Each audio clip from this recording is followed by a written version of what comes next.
ખેડબ્રહ્મા માર્કેટયાર્ડના ચેરમેનની પ્રથમ 2 વર્ષની મુદત પૂર્ણ થતા આજે જિલ્લા રજિસ્ટ્રાર મહેસાણાની અધ્યક્ષતા હેઠળ ચેરમેનની ચૂંટણી યોજાઈ હતી. ચેરમેન તરીકે હીરાભાઈ પટેલ બિનહરીફ ચૂંટાઈ આવ્યા. સાબરકાંઠા જિલ્લાના ખેડબ્રહ્માની ખેતીવાડી ઉત્પન્ન બજાર સમિતિમાં પ્રથમ 2 વર્ષ માટે ચેરમેન તરીકે અમૃતભાઈ પટેલ અને વાઇસ ચેરમેન તરીકે રાજેન્દ્રસિંહ ચૌહાણનો મેન્ડેટ આવતા માર્કેટયાર્ડની ધરાસધુરી સંભાળાઈ હતી.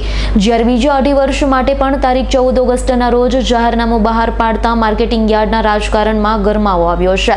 ચેરમેન પદ ઈચ્છુકો સ્થાનિક રાજકારણથી લઈ ગાંધીનગરના રાજકારણ સુધી લોબિંગ કર્યું.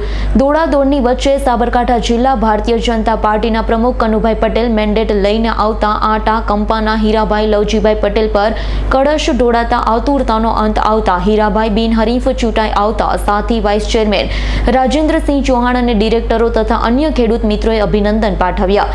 ચેરમેનની દરખાસ્ત વાઇસ ચેરમેન રાજેન્દ્રસિંહ ચૌહાણે મૂકી હતી, જ્યારે પૂર્વ ચેરમેન અમૃતભાઈ પટેલે ટેકો આપ્યો.